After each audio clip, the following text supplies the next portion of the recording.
பொன்னையா என உருகி ஓயாமல் கோஷம் போடு. ஐயா என் ஐயா பொன்னையா என உருகி ஓயாமல் கோஷம் போடு. மனமாற கூறுங்கய்யா, இது மலையேறும் நேரமையா.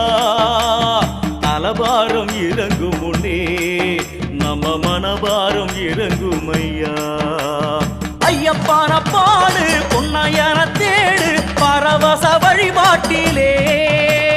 கட்டு கட்டி சபரி காட்டு வழி ஏறு குருசாமி துணையாகவே. ஐயா என் ஐயா பொன்னையா என உருகி ஓயாமல் கோஷம் போடு.